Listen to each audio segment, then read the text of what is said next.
ಹೂವಲ್ಲಿ ಕಾಯಾಗಿ ಕಾಯಲ್ಲಿ ಹಣ್ಣಾಗಿ ಹಣ್ಣಲ್ಲಿ ಬೀಜ ಮಳೆಯೋ ಹೊತ್ತೇನೆ ಬಿಡು ಅಂದ್ರೆ ಮುನೇಗೌಡ ನಿನ್ ಮಗನ್ ಯಾಕೆ ಕಳಿಸ್ತೀನಿ? ಎರಡು ಕುಟುಂಬದ ನಡುವೆ ಈ ರೀತಿಯ ಒಂದು ಸಂಬಂಧ ಇದೆ. ಅನ್ಯೂನ್ಯವಾಗಿರ್ತಾರೆ. ಆದರೆ ಕೃಷ್ಣೇಗೌಡ ಸ್ವಲ್ಪ ದುಡುಕು ಕೋಪಿಷ್ಟ.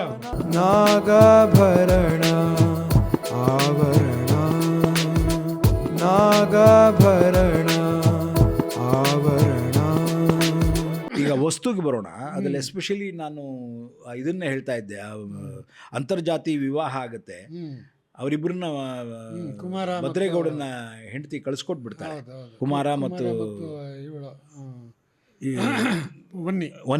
ಹೊನ್ನಿ ಮತ್ತು ಕುಮಾರ ಇಬ್ಬರನ್ನ ಬೇರೆ ಹಳ್ಳಿ ಕಳಿಸ್ಕೊಟ್ಬಿಡ್ತಾರೆ. ಅದು ಆಮೇಲೆ ಮುಂದಿನ ಎಪಿಸೋಡ್ಗಳಲ್ಲಿ ತೆರ್ಕೊಳ್ಳುತ್ತೆ. ಆಮೇಲೆ ನಿಧಾನವಾಗಿ ಅವ್ರು ಎಲ್ಲಿದ್ದಾರೆ ಅಂತ ಹುಡುಕ್ತಾ ಇರ್ತಾರೆ. ಇದೆಲ್ಲ ನಡೆಯುತ್ತೆ. ಇದರ ನಡುವೆ ಕೆಳಗನಟ್ಟಿ ಮತ್ತು ಮೇಲ್ನಟ್ಟಿ ಎರಡು ಕುಟುಂಬದ ನಡುವೆ ಸಣ್ಣ ಒಂದು ಬಿರುಕು ಶುರುವಾಗ್ತದೆ. ಏನಂತಂದ್ರೆ ಕೃಷ್ಣೇಗೌಡನ ಹೆಂಡತಿ ಇವಳು ಗಂಗವ್ವ ಮುನೇಗೌಡನ ಮಗಳು. ಕೃಷ್ಣೇಗೌಡನ ಮದುವೆ ಆಗಿರ್ತಾನಲ್ಲ, ಮೇಲ್ನಟ್ಟಿಯ ಮಾರೇಗೌಡನ ಮಗ ಮುನೇಗೌಡನ ಮಗಳು ಗಂಗವ್ವ. ಆ ಎರಡು ಕುಟುಂಬದ ನಡುವೆ ಈ ರೀತಿಯ ಒಂದು ಸಂಬಂಧ ಇರುತ್ತೆ. ಅನ್ಯೂನ್ಯವಾಗಿರ್ತಾರೆ. ಆದರೆ ಕೃಷ್ಣೇಗೌಡ ಸ್ವಲ್ಪ ದುಡುಕು ಕೋಪಿಷ್ಟ. ಅವನು ಯಾವುದೋ ಕಾರಣಕ್ಕೆ ಹೆಂಡತಿ ಹೇಳಿ ಬಂದಿರಲ್ಲ, ತನ್ನ ತವ್ರ ಮನೆಗೆ ಬಂದಿರ್ತಾಳೆ ಮೇಲ್ನಟ್ಟಿಗೆ.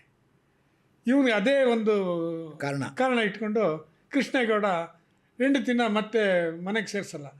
ಅಂದರೆ ನೀನು ಬರಬೇಡ, ನನಗೆ ಹೇಳಿದೆ ಹೋದೆ ಅನ್ನೋ ಕಾರಣಕ್ಕೆ. ಆದರೆ ಮುನೇಗೌಡ ಏನು ಮಾಡ್ತಾನೆ, ತನ್ನ ಮಗನ ಕಳಿಸ್ತಾನೆ, ಕರ್ಕೊಂಡೋಗಿ ರಾಮೇಗೌಡನ ಕಳಿಸ್ತಾನೆ, ಕರ್ಕೊಂಡೋಗಿ ಬಿಟ್ಟು ಬಾ ಅಂತ. ಬಿಟ್ಟು ಬರೋಕ್ಕೆ ಅಂತ ರಾಮೇಗೌಡ ಹೋದಾಗ ಕೃಷ್ಣೇಗೌಡ ಅವನ ಮೇಲೆ ಹೊಡೆದಾಟ ಆಗ್ಬಿಡುತ್ತೆ. ಹೊಡೆದಾಟ ಆಗಿ ಅಷ್ಟೊಂದು ಅನ್ಯೂನ್ಯವಾಗಿದ್ದ ಎರಡು ಕುಟುಂಬಗಳಲ್ಲಿ ದೊಡ್ಡ ಬಿರುಕು ಆಗ್ಬಿಡುತ್ತೆ. ಅದನ್ನು ಹೇಳ್ತಾನೆ ಮಾರೇಗೌಡ. ಆ್ಯಕ್ಚುಲಿ ನಾನು ಹೇಳಿದ್ದೇನು, ನೀನು ಹೋಗಿ ಅವಳನ್ನ ಕರ್ಕೊಂಡೋಗ್ಬಿಡು ಅಂದರೆ ಮುನೇಗೌಡ ನಿನ್ನ ಮಗನ್ನ ಯಾಕೆ ಕಳಿಸ್ದೆ ಅಂತ. ಹೌದು, ಯಾರು ಹೋದ್ರೆ ಅದು ಏನಾಯ್ತದೆ ಅಂತ ಗೊತ್ತಾಗೋದು ಬೇಡವಾ ನನಗೆ. ಹೌದು, ಈ ಮೂದೇವಿನ ಯಾಕೆ ಕಳಿಸೋದೆ ರಾಮೇಗೌಡನ ಅಂತ ಬೈತಾನೆ. ಹೌದು, ಅವನ ಜಡ್ಜ್ಮೆಂಟ್, ಅದರಲ್ಲೇ ಮಾರೇಗೌಡನ ನ್ಯಾಯಪರತೆ ಅಂಡ್ ಆಯಾಯ ಸಿಚುಯೇಷನನ್ನು ಅವನು ಅರ್ಥ ಮಾಡ್ಕೊಳ್ಳೋ ರೀತಿ ಮತ್ತು ಅದರ ಫೋರ್ಥಾಟ್, ಮುಂದೆ ಅದೇನು ಆಗಬಹುದು ಅನ್ನುವಂಥ ಒಂದು ಭವಿಷ್ಯದ ಬಗ್ಗೆ ಇರುವಂಥ ಅವನ ಕಾಳಜಿ, ಇವೆಲ್ಲವನ್ನು ನೋಡಿದ್ರೆ ಆ ತರಹದ ಒಬ್ಬ ವ್ಯಕ್ತಿ ಇಡೀ ಗ್ರಾಮವನ್ನು ಭಾಳ ಚೆನ್ನಾಗಿ ಸಾಕಬಲ್ಲ. ಹೌದು, ಇಡೀ ಗ್ರಾಮವನ್ನು ಚೆನ್ನಾಗಿ ನೋಡ್ಕೋಬಲ್ಲ. ಮತ್ತು ಅವನೆಲ್ಲ ಮೌಲ್ಯಗಳಿದೆಯಲ್ಲ, ಆ ಮೌಲ್ಯಗಳೇ ಇಡೀ ಗ್ರಾಮದ ಒಂದು ಇದಾಗಿರುತ್ತೆ, ವಿಶೇಷತೆ. ಅದು ಗ್ರಾಮದ ಶಕ್ತಿ ಕೂಡ. ನೀರ್ಗಂಟಿ ಆಗಿರ್ಬೋದು, ಅಥವಾ ನೀರ್ಗಂಟಿ ಹೆಂಡತಿ ಆಗಿರ್ಬೋದು, ಅಥವಾ ಬೇರೆ ಮೇಲ್ಜಾತಿಯವರಾಗಿರ್ಬೋದು, ಎಲ್ಲರನ್ನೂ ಅವನು ನಡೆಸ್ಕೊತಾ ಇದ್ದಂಥ ರೀತಿ.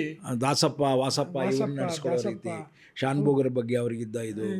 ದಾಸಪ್ಪ ವಾಸಪ್ಪ ಮತ್ತು ಆ ಕುಟುಂಬದ ಬಗ್ಗೆ ಎಚ್ ವಿ ಬರಿತಾ ಇದ್ರು, ಎಚ್ ವಿ ರಾಮಚಂದ್ರ ರಾವ್ ಅವರು ಬರಿತಾ ಇದ್ರು. ಅವ್ರಿಗೆ ಅನುಭವ ಆಯ್ತು. ಅದು ಶಾನ್ಭೋಗರಾಗಿದ್ರು ಅವರು, ಅವರ ತಂದೆಯವರೆಲ್ಲ ಇದ್ದಂತೆ. ಸೊ ಅದನ್ನ ಒಂದಷ್ಟು ನಾವು ಮಾತಾಡ್ಬೇಕು, ಆಮೇಲೆ ಮಾತಾಡೋಣ ಅದನ್ನ. ಸೊ ಈಗ ನಿನ್ನ ಟ್ರ್ಯಾಕ್ನಲ್ಲಿ ಇದ್ದಂಥದ್ದು, KR ಟ್ರ್ಯಾಕಲ್ಲಿ, ನಿನ್ನ ಟ್ರ್ಯಾಕ್ನಲ್ಲಿ ಈಗ ತೆರ್ಕೊಳ್ಳೋದು ಮುಂದೆ ಏನು ತೆರ್ಕೊಳ್ಳುತ್ತೆ ಅಂತಂದರೆ ಶೇಷಪ್ಪನ ಪಾತ್ರನೇ ಭಾಳ ಮುಖ್ಯವಾಗಿ ಓಪನ್ ಆಗುತ್ತೆ. ಇನ್ನೊಂದು ತಿರುವು ಕತೆಗೆ ಏನಂತಂದರೆ, ಶೇಷಪ್ಪ ಈಗಾಗಲೇ ಅವನು ಈ ಹಳ್ಳಿಯಲ್ಲಿ ಇದ್ದಂಥ ಹುಡುಗರುಗಳಿಗೆ, ಯುವಕರಿಗೆ ಇವ್ರನ್ನೆಲ್ಲ ಒಂದು ರೀತಿಯಲ್ಲಿ ಪ್ರಚೋದಿಸೋದು. ಅವ್ರಿಗೆಲ್ಲ ಈ ಸ್ಪೀಟ್ ಆಡ್ರಯ್ಯ, ನೀವು ಸುಮ್ಮನೆ ಇದೆಲ್ಲ ಯಾಕೆ ಆಡ್ತೀರಿ, ಇಂಥ ಸಣ್ಣ ಪುಟ್ಟ ಇದೆಲ್ಲ ಈ ಸ್ಪೀಟ್ ಕಲೀರಿ ಅಂತೇಳಿ ಈ ರೀತಿ ಅವ್ರನ್ನೆಲ್ಲ ಉರಿದುಂಬಿಸಿ ಅವ್ರನ್ನೆಲ್ಲ ಈ ರೀತಿ ಇದೆಲ್ಲ ಮಾಡ್ತಾ ಇರ್ತಾನಲ್ಲ, ಅವನಿಗೆ ಇನ್ನೊಂದು ಆಲೋಚನೆ ಬರುತ್ತೆ. ಅಲ್ಲಿ ಆ ಹಳ್ಳಿನಲ್ಲಿ ಒಂದು ಕಳ್ಳಬಟ್ಟಿದು ವ್ಯವಹಾರ ನಡೀತಾ ಇರುತ್ತೆ. ಕಳ್ಳಬಟ್ಟಿದು ಪೊಲೀಸ್ಗೆ ಅಥವಾ ಅಧಿಕಾರಿಗಳಿಗೆ ಗೊತ್ತಿಲ್ಲದೆ ಆ ರೀತಿಯಲ್ಲಿ ಅದು ನಡೆಸ್ತಾ ಇರ್ತಾರೆ. ಅದರ ಮೂಲ ಬಂದು ಕೃಷ್ಣೇಗೌಡನಿಗೆ ಅದರಿಂದ ಒಂದು ಸ್ವಲ್ಪ ಆದಾಯನೂ ಬರ್ತಾ ಇರ್ತದೆ ಕಳ್ಳಬಟ್ಟಿಯಿಂದಾಗಿ. ಅದು ಇವನಿಗೆ ಗೊತ್ತಾಗತ್ತೆ ಶೇಷಪ್ಪ ಏನು ಮಾಡ್ತಾನೆ, ಈ ಊರಲ್ಲಿ ಒಂದು ಇದು ಸಾರಾಯಿ ಅಂಗಡಿ ತೆಗೆದ್ರೆ ಹೇಗಿರುತ್ತೆ ಅನ್ನೋ ಆಲೋಚನೆ ಅವನ ತಲೆಯಲ್ಲಿ ಓಡುತ್ತೆ. ಅದಕ್ಕೆ ಪೂರಕವಾಗಿ ಈ ಕೆಲವರು ಹುಡುಗರು ಕಳ್ಳಬಟ್ಟಿ ಕುಡಿದು ಗಲಾಟೆಗಳು ಮಾಡಿರ್ತಾರೆ. ಒಂದು ಸಲ ಚಲುವಯ್ಯನ ಹತ್ರನೇ ಬಂದು, ಚಲುವಯ್ಯ ಮತ್ತು ಮುನೇಗೌಡ ಇದ್ದಾಗಲೇ ಈ ವನ್ನಿ ಮತ್ತು ಕುಮಾರನ ಪಂಚಾಯಿತಿನಲ್ಲಿ ಅವನಿಗೆ ಇದು ಮಾಡಿ ಬಹಿಷ್ಕಾರ ಹಾಕಿರೋ ವಿಚಾರಕ್ಕೆ ಕುಮಾರನ ಅಪ್ಪ ಕುಡಿದ್ಬಿಟ್ಟು ಬಂದು ಇವರು ರಸ್ತೆನಲ್ಲಿ ಹೋಗ್ತಾ ಇದ್ದಾಗ ಇವರು ಮುನಿಯಗೌಡನ ಮೇಲೆ ಗಲಾಟೆ ಮಾಡ್ತಾನೆ. ಕುಡಿದು ಗಲಾಟೆ ಮಾಡ್ತಾನೆ. ನೀವು ಕೊಟ್ಟ ತೀರ್ಪು ಸರಿ ಇಲ್ಲ, ಹಂಗೆ ಹಿಂಗೆ ಅಂತೆಲ್ಲ. ಆಗ ಮುನಿಯಗೌಡನಿಗೆ ಭಾಳ ಸಿಟ್ಟು ಬರ್ತದೆ, ಬೈದು ಕಳಿಸ್ತಾನೆ.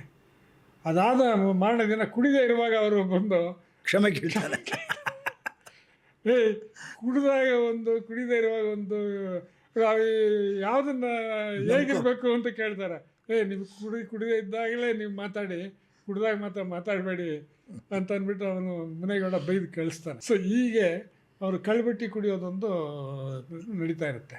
ಇದನ್ನು ಶೇಷಪ್ಪ ತನ್ನ ಅಸ್ತ್ರವಾಗಿ ಬಳಸ್ಕೊಳ್ಳೋಕ್ಕೆ ಒಂದು ಪ್ಲ್ಯಾನ್ ಮಾಡ್ತಾನೆ. ಪ್ಲ್ಯಾನ್ ಅಂತಂದರೆ ಕಂಟ್ರಾಕ್ಟ್ರ್ ಒಬ್ಬರು ಇರ್ತಾರೆ, ಸರಾಯ್ ಕಂಟ್ರಾಕ್ಟ್ರಿಗೆ ಈ ಎಲ್ಲ ತಾಲೂಕಿನ ಇದೆಲ್ಲ ಅವನ ಅಂಡರ್ ಕಂಟ್ರೋಲ್ನಲ್ಲಿರುತ್ತೆ. ಅವನ ಮೂಲಕ ಅಧಿಕೃತವಾಗಿ ಒಂದು ಸಾರಾಯಿ ಅಂಗಡಿನೇ ಓಪನ್ ಮಾಡಿಬಿಟ್ರೆ ಹೆಂಗೆ ಅಂತ ಹೇಳ್ಬಿಟ್ಟು ಕೃಷ್ಣೇಗೌಡನ್ನ ಕರ್ಕೊಂಡೋಗ್ತಾನೆ. ಕೃಷ್ಣೇಗೌಡನ ಕರ್ಕೊಂಡೋಗಿ ಸರಾಯ್ ಕಂಟ್ರಾಕ್ಟ್ರ್ ಮನೆಗೆ ಹೋಗ್ತಾರೆ. ಹೋಗಿ ಮಾತಾಡ್ತಾರೆ. ಮೊದಲು ಏನು ಮಾಡ್ತಾರೆ, ಸರಾಯ್ ಕಂಟ್ರಾಕ್ಟರ್ ಹತ್ರ ಹೋಗೋದಕ್ಕಿಂತ ಮೊದಲು MLA ಹತ್ರ ಹೋಗ್ತಾರೆ. MLA ಹತ್ರ ಹೋಗ್ಬಿಟ್ಟು, ಸ್ವಾಮಿ, ನಿಮ್ಮ ವಾಸಪ್ಪ ಅಂತಿದ್ದಾನೆ, ದಾಸಪ್ಪನವರ ಮಗ, ಆ ವಾಸಪ್ಪ ತುಂಬ ಭ್ರಷ್ಟಾಚಾರಿ, ಅವನನ್ನು ಹೆಂಗಾದರೂ ಮಾಡಿ ನೀವು ತೆಗೆದುಬಿಡಿ, ಟ್ರಾನ್ಸ್ಫರ್ ಮಾಡಿಸ್ಬಿಡಿ ಇಲ್ಲಿಂದ, ಅವನಿಂದ ಭಾಳ ಕಷ್ಟ ಆಗ್ತಾ ಇದೆ ಅಂತೇಳಿ ಒಂದು ವಕಾಲತ್ತು ಕೊಡ್ತಾರೆ. ತನ್ನ ಭಾವ ಶೇಷಪ್ಪನ. ಅದು ಶೇಷಪ್ಪನ ಮನೆಯಲ್ಲೆಲ್ಲ ಪ್ರತಿಧ್ವನಿಸಿ ಇಲ್ಲೂ ಎಲ್ಲರಿಗೂ ಗೊತ್ತಾಗುತ್ತೆ, ಇದು ಶೇಷಪ್ಪನ ಇದೆ, ಇದು ಹುನ್ನಾರ, ಇದು ಅವನ ಕರಾಮತ್ತೆ ಇದು ಅಂತ ಗೊತ್ತಾಗತ್ತೆ. ಆದರೆ ಅಳಿಯ ಮಾತಾಡೋಂಗಿಲ್ಲ, ಆಡೋಂಗಿಲ್ಲ, ಅನುಭವಿಸೋಂಗಿಲ್ಲ, ಆ ಥರ ಪರಿಸ್ಥಿತಿ. ಹಾಗಾಗಿ ಇಲ್ಲಿ ನೆಕ್ಸ್ಟ್ ಇವನ ಹತ್ರ ಬರ್ತಾರೆ, ಸರಾಯಿ ಅಂಗಡಿ ಓಪನ್ ಮಾಡಬೇಕಲ್ಲ, ಕಂಟ್ರಾಕ್ಟ್ ಹತ್ರ ಬರ್ತಾರೆ, ಲೈಸೆನ್ಸ್ಡ್ ಇದನ್ನು ಮಾಡೋಕ್ಕೆ ಅಂತ. ಬಂದಾಗ ಹೇಳ್ತಾನೆ, ಆಯಿತು, ಬಟ್ ಒಂದು ಕಳ್ಳಬಟ್ಟಿ ದಂಧೆ ನಡೀತಾ ಇದೆ, ಅದನ್ನು ನಿಲ್ಲಿಸ್ಬೇಕು, ಆವಾಗ ಇಲ್ಲಿ ವ್ಯಾಪಾರ ಆಗುತ್ತೆ. ಅಧಿಕೃತವಾಗಿ ಸರಾಯಿ ಅಂಗಡಿ ಓಪನ್ ಮಾಡಿದ್ರೆ ವ್ಯಾಪಾರ ಆಗುತ್ತೆ. ಕಳ್ಳಬಟ್ಟಿ ನಡೀತಾ ಇದ್ರೆ ಎಲ್ಲ ಅಲ್ಲಿ ಹೋಗ್ತಾರೆ, ಚೀಪ್ ಅಲ್ವಾ? ಹಾಂ, ಹಾಗೆ ಕಳ್ಳಬಟ್ಟಿ ಇವ್ರ ಕೃಷ್ಣೇಗೌಡಂದೇ ಅದ. ಹಾಗೆ ಇವರೇನು ಮಾಡ್ತಾನೆ, ಶೇಷಪ್ಪನಿಗೆ ಒಂದು ಹೊಸ ಐಡಿಯಾ ಹೊಳೆಯುತ್ತೆ. ಖುಷಿಯಾಗ್ಬಿಡ್ತಾನೆ ಇವನು. ಆಯಿತು ಸ್ವಾಮಿ, ನಾವು ಇದು ಮಾಡ್ತೀವಿ, ಆ ಕಳ್ಳ ಬಟ್ಟಿ ದಂಧೆನ ನಾವು ನಿಲ್ಲಿಸ್ತೀವಿ ಬಿಡಿ, ನಾವು ಮಾಡ್ಕೊತೀವಿ ಅಂದ್ಬಿಟ್ಟು ಅದರಿಂದ ಬೈಕ್ನಲ್ಲಿ ವಾಪಸ್ ಬರುವಾಗ ಅವನು ಖುಷಿಯಾಗಿ ಶೇಷಪ್ಪ ಒಂದು ರೀತಿ ಸಂಭ್ರಮದಿಂದ ಏನು ನಿನ್ನ ಸಂಭ್ರಮ ಅಂತ ಕೃಷ್ಣೇಗೌಡ ಕೇಳ್ತಾನೆ. ಏನು ಹೀಗೆ ಶೇಷಪ್ಪ? ಇಲ್ಲ, ನನಗೊಂದು ಆಲೋಚನೆ ಉಳಿದಿದೆ. ಏನಂತಂದರೆ, ನೀವು ಕಳ್ಬಟ್ಟಿ ಮಾಡ್ತೀವಲ್ಲ, ಆ ಕಳ್ಬಟ್ಟಿ ನೀನು ಕಳ್ಬಟ್ಟಿನ ನಡೆಸ್ತಾ ಇದೆಯಲ್ಲ, ಅದ ಸಾಮಾನೆಲ್ಲ ತಂದು ಇವನ ಎದೆ ಹಾಲಿನ ಹೊಲಕ್ಕೆ ಹಾಕ್ಬಿಡು, ಪೊಲೀಸ್ ಕಂಪ್ಲೇಂಟ್ ಕೊಟ್ಟು ಹಿಡಿಸ್ಕೊಟ್ಬಿಡೋಣ ಚಲುವಯ್ಯನ. ಆವಾಗ ಚಲುವಯ್ಯ ಮತ್ತು ಇವನಿಬ್ಬರನ್ನು ಬೇರೆ ಬೇರೆ ಮಾಡ್ದಂಗೆ ಆಗತ್ತೆ. ಇದು ನಮಗೊಂದು ಸಿಕ್ಕ ಒಂದು ಅವಕಾಶ, ಇದನ್ನು ಹೆಂಗಾರು ಸದುಪಯೋಗ ಪಡಿಸ್ಕೊಳ್ಳೋಣ ಅಂಥೇಳಿ ಶೇಷಪ್ಪ ಅಲ್ಲೊಂದು ತಿರುವು ಕೊಡ್ತಾನೆ.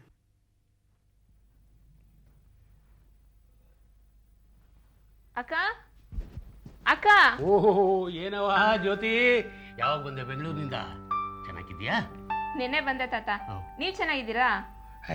ನಮ್ದೇನು ಬಿಡವ, ಭೂಮಿಗೆ ಭಾರ, ತಿಂಡಿ ಕೇಡು, ಉಂಬಾದು ಮಲಗೋದು, ಆಗಾಗ ಎಲ್ಲಡಿಕೆ ಜಿಗಿಯೋದು. ಹಾಂ, ಹೆಂಗೆ ನಡ್ತದೆ ನೀನು ಓದು? ನೀನೇನು ಬುದ್ಧಿವಂತಿ ಬಿಡು, ಚೆನ್ನಾಗಿ ಓದ್ತೀಯ. ಅದು ನಮ್ಮ ಸೀತಾ ಅವಳು ನೋಡು, ಅವಳಿಗೆ ಓದ್ಗಿಂತ ಸೋಕಿನೇ ಜಾಸ್ತಿ. ಹಿಂಗಾಗಿ ಒಂದೊಂದು ಕಳಾಸ್ದಾಗ ಎರಡೆರಡು ದಪ್ಪ ಕೂತ್ಕೊತಾಳೆ. ಹಂಗೇನಿಲ್ಲ ತಾತ, ಏನೋ ಒಂದು ವರ್ಷ ಫೇಲ್ ಆಯಿತು, ಪಾಸ್ ಮಾಡ್ಕೋತಾಳೆ ಬಿಡು. ಏನು ಮಾಡ್ಕೋತಾಳೋ ಏನು? ಅಯ್ಯೋ, ನನ್ನ ನೆಪ್ಪಿಗೆ ಕೂತ್ಕೊಳ್ಳೋ. ಅಲ್ಲ ಕಣವ, ಚಂದಣ್ಣನ ಮನೆ ಕರ್ಕೊಂಬಂದ್ರಂತೆ, ಹೆಂಗವನೇ ಎದ್ದು ಓಡಾಡ್ತಾನೋ? ಓಡಾಡೋದೆಲ್ಲಿ ತಾತ, ಇನ್ನೂ ಕಟ್ ಹಂಗೆ ಐತೆ. ಅಯ್ಯೋ, ಅದು ಬಿಚ್ಚಿದ ಮೇಲೆ ಓಡಾಡಂಗಾಯ್ತದೋ ಏನೋ ನೋಡಬೇಕು. ಕುರ್ಚಿನಾಗೆ ಕುಂತಿರ್ತಾನೆ. ನೀ ಏನೋ ಮನೆಗೆ ಬರಬಾರ್ದು ಅಂತ ಮಾಡಿದ್ಯಾ? ಹಂಗೇನಿಲ್ಲ ಕಣವ, ಬರಬೇಕು ಅನ್ಕೋತೀನಿ, ಆಗಕ್ಕಿಲ್ಲ. ಬರ್ತೀನಿ ಹೇಳು. ಅತ್ತೆ ಮಾವ ಯಾರು ಕಾಣಿಸ್ತಾ ಇಲ್ಲ. ಏ ಕಣ ಅಲ್ವೇನವ? ಕಣತಕ್ಕೆ ಹೋಗವ್ರು ಎಲ್ಲರೂ ಬರ್ತಾರೆ. ಸಾವಿತ್ರವ ಮನೆಗೆ ಅವಳೆ. ಸಾವಿತ್ರವ ಇಲ್ಲೋಡವ, ನಿನ್ ತಂಗಿ ಬಂದವಳೆ. ಜ್ಯೋತಿ, ಯಾವಾಗ ಬಂದೆ? ಅಪ್ಪಯ್ಯ ಹೆಂಗವನೆ? ಅವನೇ ಕುಂತು ಕುಂತು ಬೇಸರ ಬಂದೈತೆ. ಹಿತ್ಲು ಬಸ್ಲಿಗೆ ಹೋಗ್ಬೇಕಂದ್ರೆ ಯಾರಾದ್ರೂ ಹಿಡ್ಕೋಬೇಕು. ಸಾವಿತ್ರವ, ನಾನು ಕಣತಕ್ಕೆ ಹೋಗ್ಬತ್ತೀನಿ ಕಣವ. ಇಲ್ಲಿ ಸುಮ್ಮನೆ ಕೂತ್ಕೊಂಡು ಏನು ಮಾಡಲಿ? ಆಯ್ತು ತಾತ.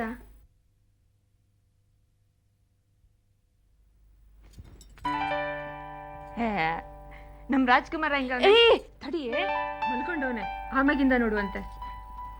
ಇದು ಅವನ್ಗೆ. ನೀ ಹೆಂಗಿದ್ಯಾ? ನಂಗೇನು, ಚಂದಾಗೇ ಇದ್ದೀನಿ. ನಂಗಂತೂ ಅಪ್ಪ ಹಿಂದೆ ಯೋಚನೆ, ಎಂತ ಗಾಸಾರ ಬಂತು ನೋಡು. ನಮಗೂ ಅದೇ ಚಿಂತೆ ಆಗೈತೆ. ಕುಂತ ಕಡೆನೆ ಕುಂತಿರೋದು ಅಂದರೆ ಬೇಸರ ಅಲ್ವಾ? ಅದು ಒಬ್ಬನೇ. ಮನೇಲಿರೋರಿಗೆ ಅವ್ರವ್ರ ಕೆಲಸ ಅವ್ರವ್ರಿಗೆ. ಕೆಲಸ ಬದುಕು ಬಿಟ್ಟು ಅಪ್ಪ ಇಂಥವನ್ನೇ ಕುಂತಿರೋಕ್ಕಾಗ್ತದಾ? ಅದು ಸರಿ ಏನು. ದೊಡ್ಡಪ್ಪ ಹೆಂಗವನೆ? ಅವನಿಗಂತೂ ಅಪ್ಪ ಹಿಂಗಾಗಿರೋದು ಕಷ್ಟ ಆಗಿರ್ಬೇಕಲ್ಲ. ಅದು ಯಾಕೆ ಹೇಳ್ತೀಯ?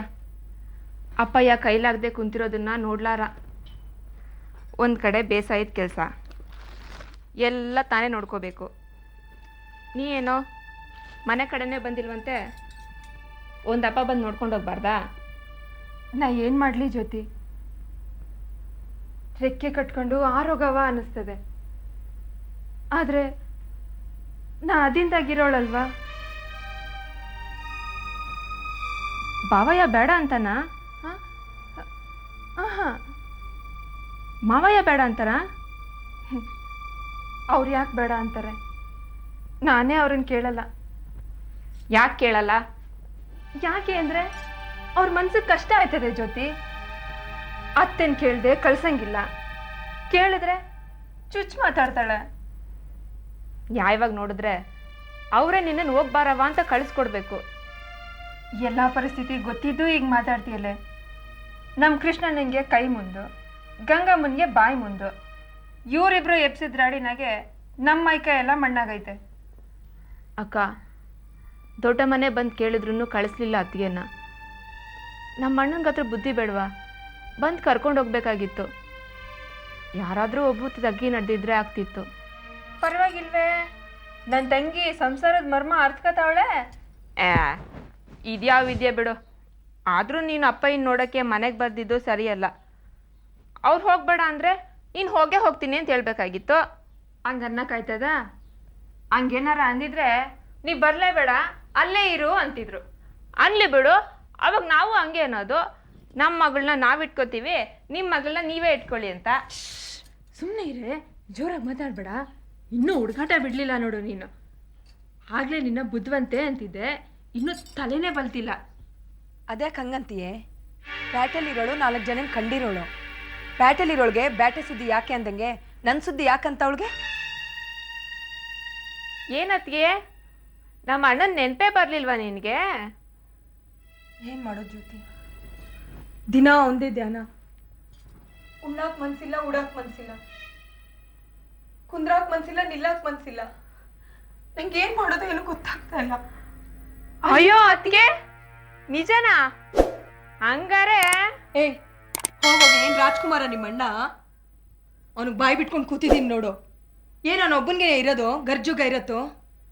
ಮೇಲ್ನಟ್ಟಿ ಹೆಣ್ಣು ಕಣೆ ನಾನು. ನನಗೂ ಮರ್ಯಾದೆ ಅನ್ನೋದಿದೆ. ಯಾವ ಬಾಯಾಗ ಬೈದವನೋ ಅದೇ ಬಾಯಾಗ ಬಂದು ಕೇಳಬೇಕು. ಯಾವ ಕೈನಾಗ ಹೊಡೆದವನೋ ಅದೇ ಕೈನಾಗ ಬಂದು ಕೈ ಮುಗ್ದು ನನ್ನನ್ನು ಕೇಳಿ ಕರ್ಕೊಂಡು ಹೋಗ್ಬೇಕು. ತಿಳಿತಾ? ಹೋಗಿ ಹೇಳು ನಿಮ್ಮ ಅಣ್ಣಂಗೆ.